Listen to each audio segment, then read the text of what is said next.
저 녀석을 죽이자 하는 형, 도망뿐이죠 하는 동생 이야기 어떻게 됐을까요? 흑백 요리사는 요리라고 하면 자신 있다 하는 요리사 100명이 경쟁하는 TV 프로그램이었습니다. 흑수저 80명, 백수저 20명. 이 백수저들은요, 연예인들보다 더 유명한 셰프들입니다. 흑수저 80명은 다양한 사람들이 모여 있습니다. 이 흑백 대결이라는 말은 바둑에서 아이디어를 가지고 왔다 그래요. 바둑에서는 흑을 지든 백을 지든 뭐 큰 별 차이가 없죠. 특별히 유리하고 불리한 거 없습니다. 그러나 여기서 흑수저는 좀 달라요. 이 흑수저라는 단어 자체가 금수저, 흑수저 할 때 흑으로 만든 수저라고 하는 것을 연상하게 하려고 일부러 의도적으로 쓴 것 같습니다. 흑수저와 금수저의 세계는 다릅니다. 오르지 못할 나무는 쳐다보지도 말라. 그런 차이죠. 근데 사실 여러분 그게 잘 안 됩니다. 나는 왜 여기 있는가? 나도 저 사람 못지않게 실력이 있는데 열심히 하는데 공정한 기회만 주어지면 나보다 연봉 10배 이상 받는 친구들보다 잘할 수 있는데 내 실력은 빠지지 않는데 사업을 해도 나는 자본이 없어. 어떤 친구는 부모님 도움으로 큰 식당 화려한 인테리어를 갖고 출발하는데 그래서 잘 나갔는데 라고 생각하는 사람 많을 것입니다. 흑백 요리사는 이런 사람들을 위한 꿈의 무대를 마련합니다. 오르지 못할 나무, 쳐다볼 수 없는 까마득히 위에 있는 그 사람들과 실력으로 겨루어 볼 수 있는 기회 제공합니다. 실제로 이 쇼 맨 처음에는요, 이 흑수저 요리사들은 바닥에서 요리하고 백수저들은 저 위에서 팔짱 끼고 테라스에서 내려다 봅니다. 흑수저들은 모두 이름 없는 요리사예요. 글자 그대로 무명. 백수저들은 전부 다 처음부터 자기 이름을 걸고 요리하지만 흑수저들은 전부 다 별명으로만 불립니다. 승우 아빠, 뷔페집, 둘째 딸, 장사 천재, 고기 깡패, 중국집 철가방 이라는 말까지 등장합니다. 시장에서 음식 장사하는 분도 있고요, 경상남도 양산의 한 중학교에서 15년 동안 급식 하셨던 분도 있습니다. 이런 요리사들이 최고의 셰프들과 기르는 것입니다. 그런 점에서 공정한 경쟁은 이 프로그램 성공의 필수 조건입니다. 백수저가 유리하겠지? 그렇지도 않습니다. 보통 이런 프로그램 보면요, 사실 시청자들은요 심정적으로 약자를 응원하잖아요. 그래서 약자가 결국 승리하는 그 구도의 감동을 보고 싶어서 사실 약간 틀어서 인위적으로 만들어서 강자에게 불리한 역차별이 생길 수도 있는 구도입니다. 그런데 이 프로그램은요 어느 쪽으로도 기울어지지 않으려고, 공정하려고 최선을 다합니다. 긴장이 대단합니다. 블라인드 심사라는 것까지 등장을 해요. 눈 가리고 먹는 거예요. 여러분, 사실 요리는요, 요리사가 안 나오면, 누가 만들었다 말 안 해주면 그냥 먹으면 되잖아요. 이 블라인드에서 요리 먹는 게 쉽지 않습니다. 누가 떠먹여줘야 되고요, 입 벌려야 되고요. 근데 왜 그렇게 할까? 제가 권사님들한테 물어보니까요, 이 목사님, 요리 잘하는 사람들은 어떻게 다 맞는 것만 해봐도 다 압니다 그러시더라고요. 맞습니까? 전문 용어로 플레이팅. 같은 이 레스토랑에서 일하는 친구들도 있기 때문에요, 말 안 해도 안다는 거예요. 요리 대충 분위기 보면 다 안다는 겁니다. 그래서 최선을 다해서 이제 심사를 하는데 공정하게 열심히 만든 요리를 내어놓고 심사위원이 맛보는 그 순간 내가 만든 음식이 그 사람의 입에 들어가고 그 입에서 나오는 말에 나의 이제 앞날이 달려있는 이 순간은 시청자들이 마치 내가 심판받는 것 같은 긴장을 느낍니다. 심사위원이 당신 탈락입니다 하면요, 자신의 명패를 들고 나가야 됩니다. 그 나가는 모습 보는 게 짠해요. 누구나 실패해 본 적 있고 실패하면 어떠나 거절당하면 어쩌나 하는 불안을 안고 살아가기 때문일 거예요. 그런데 이 프로그램에서는 아주 깨끗한 승복이 눈에 띕니다. 현실 세계에서는 잘 보지 못하는, 승복 잘 안 하잖아요. 아마 거기에는 이 경쟁이, 심판이 공정하지 않아서라고 생각하는 사람도 많이 있어서 그럴 거예요. 탈락 그러는데 여러분 탈락의 반대가 뭐죠? 합격? 아니, 여기서는요 탈락의 반대가 뭔가 하면 생존이에요. 생존, survival. 이 쇼는 보통 요리 경연대회와 다릅니다. 100명이 참가해서 그 중에 예선 통과하고 결선에 오르고 뭐 금상, 은상, 뭐 대상, 특별상 이런 대회가 아니라 잘 못하는 사람은 하나씩 잘려나가는, 그래서 남은 사람들끼리 끝까지 생존을, 최후의 1인을 뽑을 때까지 생존을 다투는 이런 게임을 서바이벌 게임이라고 그러죠. 여러분, 미국이나 한국이나 세계적으로 서바이벌 게임이 인기가 굉장히 많습니다. 왜냐하면 이게 현실 세계의 축소판이라고 생각하기 때문입니다. 생존 경쟁이란 말이 있잖아요. 어떤 경쟁이에요? 생존 경쟁이란 말 우리가 이미 잘 알고 있습니다. 탈락하면 죽는다 할 만큼 이 세상의 경쟁은요 엄중하고 가혹합니다. 경쟁이 치열합니다. 생존, 전쟁이라는 말이 맞다 생각하는 사람도 많습니다. 그래서 정말 친한 친구 사이에도 일단 경쟁의 대상이 되면 사이가 벌어지고 오해가 생기고 미워하게 되고 원수가 되기도 합니다. 여러분, 친한 친구는요 서로의 약점을 잘 알기 때문에 그만큼 아픈 상대가 돼요. 형제끼리 생존 경쟁한다면 어떨까요? 훨씬 심하죠. 다 잘 알잖아요, 약점을. 우리 현실에서도 형제끼리 기업의 상속을 놓고 전쟁하는 것 자주 봅니다. 오늘 말씀에서는 에서와 야곱의 경쟁.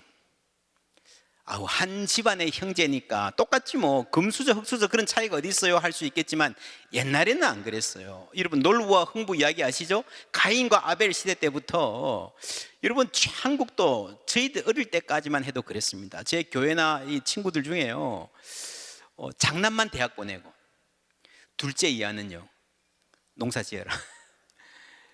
딸들은요, 아들은 대학 보내고 딸들은 어떻게 합니까? 공장 가서 취직해서 남동생 학비대라. 이런 그런 사람들 많았습니다. 그게 아주 거의 뭐 그냥 평균적인 집안들이었어요. 이런 상황에서 그 옛날에 둘째, 셋째, 막내로 태어났으면, 다윗도 막내로 태어나서 부모가 제외했던 사람이었잖아요. 그래서 출발선 저 뒤에 있는 겁니다. 죽었다 깨어나도 장남 못 따라잡아요. 오르지 못할 나무, 쳐다보기도 힘든 나무가 장남입니다. 그런데 야곱은 포기하지 않습니다. 이게 기질의 특이성도 있겠지만 여러분, 에서가 형은 형인데 얼마나 형이에요? 몇 년 형이에요? 주민등록 앞번호가 똑같습니다. 그것도 뭐 몇 분도 아니고요, 같이 나왔어요. 같이. 동생이 형의 발 뒤꿈치를 잡고 나왔다 그랬습니다. 그 안에서부터 싸우다가, 여러분 동계올림픽 보면요 그 숏트랙 게임 할 때 이게 때로는 둘이 똑같이 들어와. 누가 먼저 들어, 스케이트 날이 누가 먼저 들어왔는지 알 수가 없어요. 그래서 비디오 판독을 몇 번이나 하고 누구는 금메달, 은메달 결정되는. 그런데 만약에 엄청난 상금이 있는데 1등이 모든 걸 다 가져가고 2등은 땡전 한 푼 없이 집에 가야 된다면 여러분, 이 2등이 얼마나 억울하겠습니까? 그렇게 이 타이트한 경기였는데, 이 흑백 요리사 봐도요 에드워드 링가 하는 미국에서 온 유명한 셰프가 있는데 자주 하는 말이 그런 말입니다. So close, so close. 손톱만큼 짜이밖에 안 한다는 거죠. 우열을 가리기 힘든다는 겁니다. 심사위원들도 그래요. 누구 손을 들어야 될지 모를 정도로 팽팽하다. 그런데 결과는요 천지 차이인 거예요. 그 경쟁의 엄혹함입니다. 오늘 이 성경에 아버지의 축복을 놓고 대결하는 파이널 라운드 또 그렇게 진행됩니다. 1절부터 제가 다시 볼게요. 새 번역으로. 이삭이 늙어서 눈이 어두워 잘 볼 수 없게 된 어느 날 맏아들 에서를 불렀다. 나의 아들 에서가 대답하였다. 예, 제가 여기에 있습니다. 이삭이 말하였다. 이제 이삭이 말한 부분 우리 모든 남자분들이 다 같이 읽어볼게요. 시작. 얘야, 보아라, 너희 아버지가 이제는 늙어서 언제 죽을지 모르겠구나. 그러니 이제 너는 나를 생각해서 사냥할 때 쓰는 기구들 곧 화살통과 활을 메고 들고 나가서 사냥을 해다가 내가 좋아하는 별미를 만들어서 나에게 가져오너라. 내가 그것을 먹고 죽기 전에 너에게 마음껏 축복하겠다. 형 에서에게만 기회가 주어지죠. 1등에게 맏아들에게 가장 진한 축복을 주려는 아버지의 마음, 요거는 이해가 갑니다. 그런데 둘째에게는 알리지도 않습니다. 여러분, 같이 불러가지고 앉혀놓고 1등을 먼저 축복해주고 많이 축복해주고 둘째도 함께 좀 축복해주면 안 될까요? 여러분, 창세기 마지막에 보면 야곱은요, 자기 아들 축복할 때 12명을 다 한 자리에서 축복하잖아요. 근데 이 아버지는요, 둘째는 마치 내 자식이 아닌 것처럼 행동합니다. 그런데 이삭이 자기 아들 에서에게 이렇게 말하는 것을 누가 들어요? 엄마 리브가가 엿듣습니다. 에서가 무엇인가를 잡아오려고 들로 사냥을 나간 틈에 리브가는 아들 야곱에게 말합니다. 예, 여자분들이 다 같이 읽습니다. 시작. 얘야, 나 좀 보자. 너의 아버지가 너의 형에게 하는 말을 내가 들었다. 사냥을 해다가 별미를 만들어서 아버지께 가져오라고 하시면서 그것을 잡수시고 돌아가시기 전에 주님 앞에서 너의 형에게 축복하겠다고 하시더라. 그러니 얘야, 너의 어머니가 하는 말을 잘 듣고 시키는 대로 하여라. 염소가 있는 데로 가서 어린 것으로 통통한 놈 2마리만 나에게 끌고 오너라. 너의 아버지가 어떤 것을 좋아하시는지 내가 잘 아니까 아버지가 잡수실 별미를 만들어 줄 터이니 너는 그것을 아버지께 가져다 드리라. 그러면 아버지가 그것을 잡수시고서 돌아가시기 전에 너에게 축복하여 주실 것이다. 엄청난 계획이죠. 아버지를 속이자는 거죠. 형 것을 가로채자는 거죠. 새치기.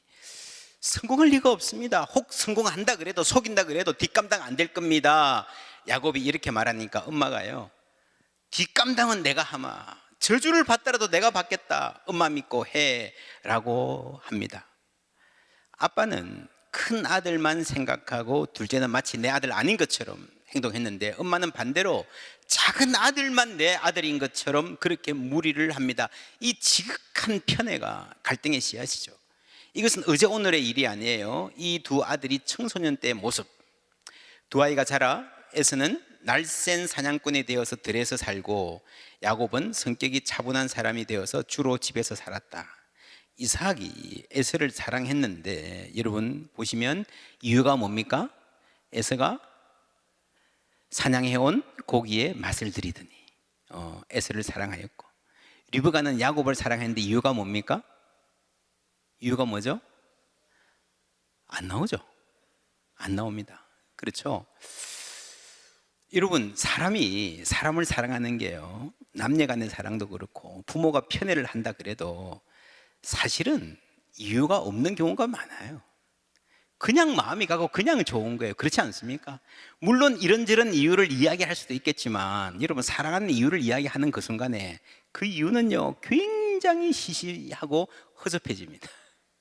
아들이 둘째 아들 눈물 흘리게 하고 첫째 아들만 아버지가 좋아한다 그러는데 고작 그 이유가 고기가 맛있었어 라는 게, 여러분 이해가 가십니까?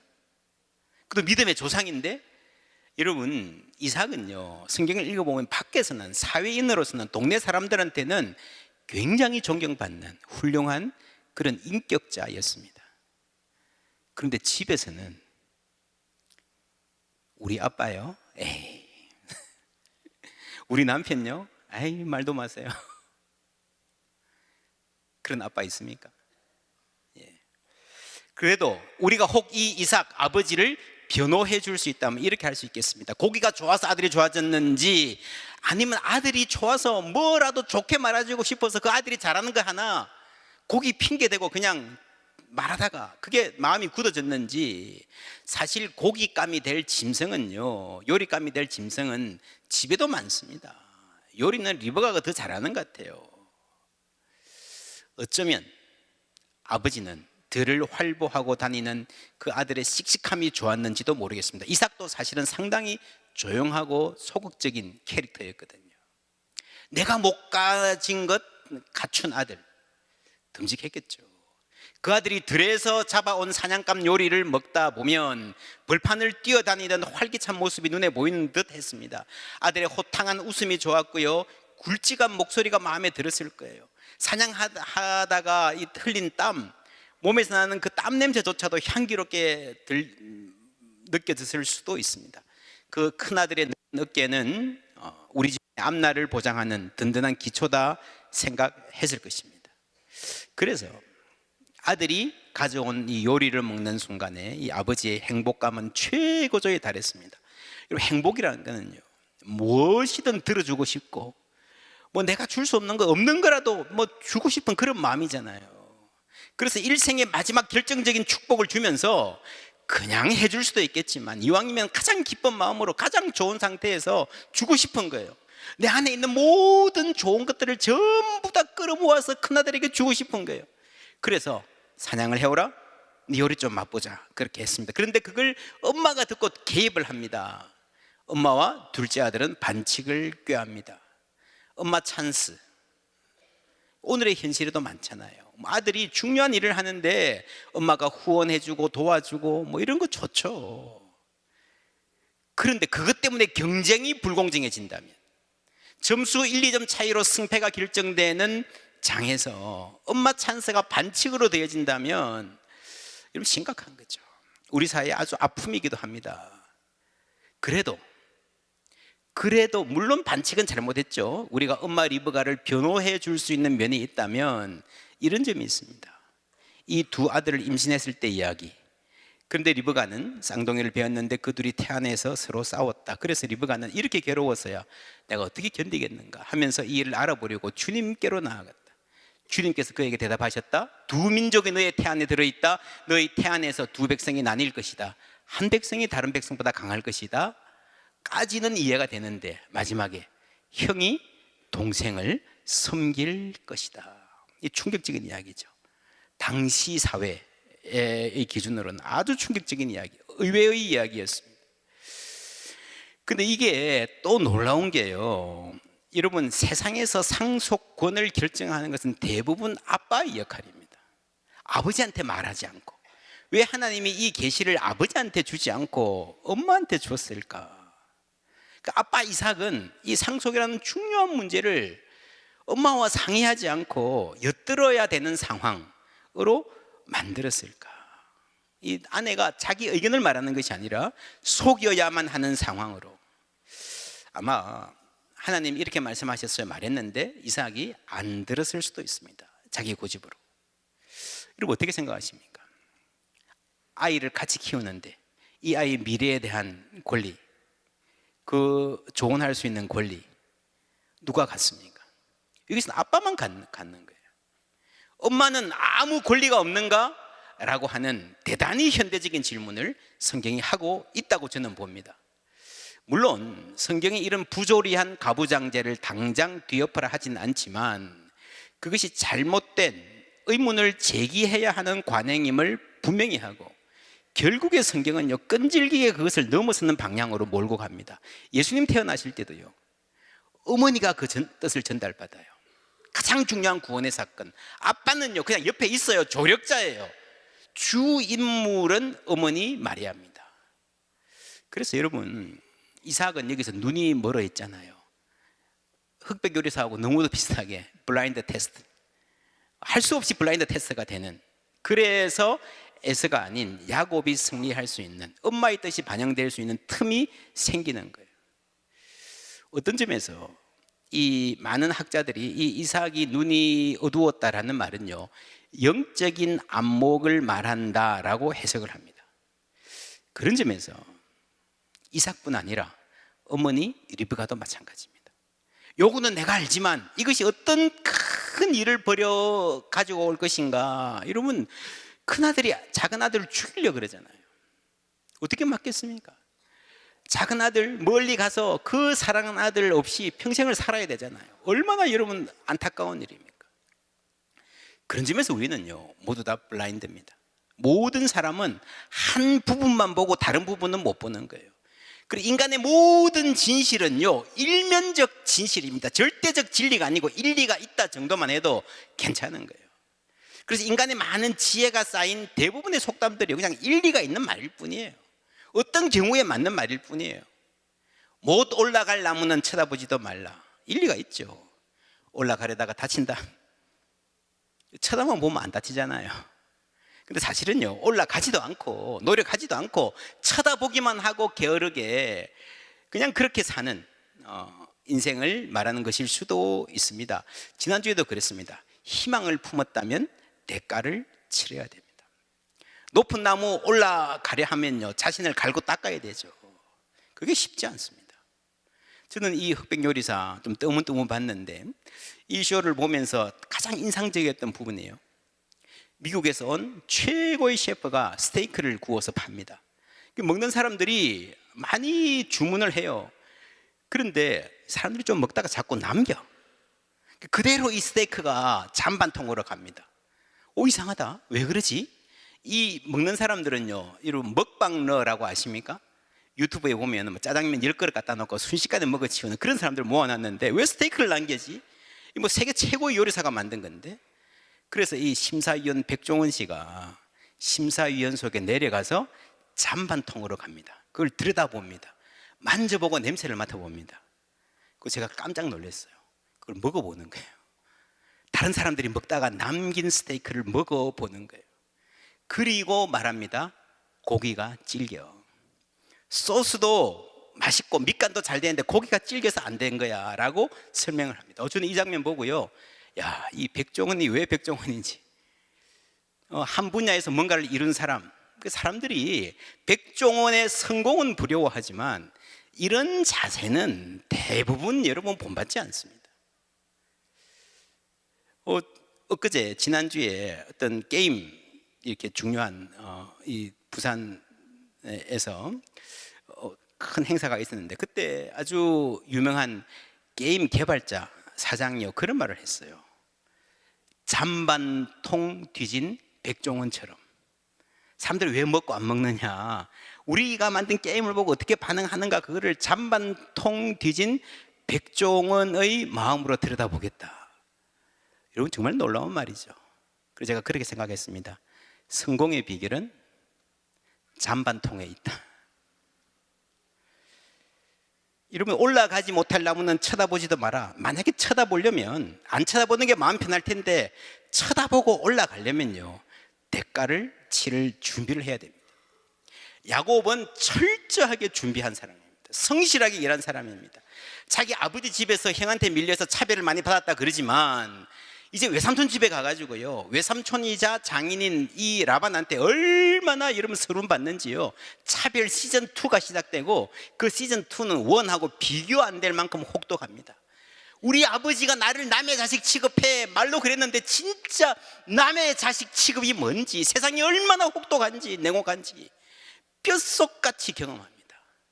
그런데 놀라운 것은요, 그 상황에서도 야곱은 꿈을 포기하지 않고 잔반통을 뒤지는 요리사보다 더한 열심으로 자기 일을 감당해냅니다.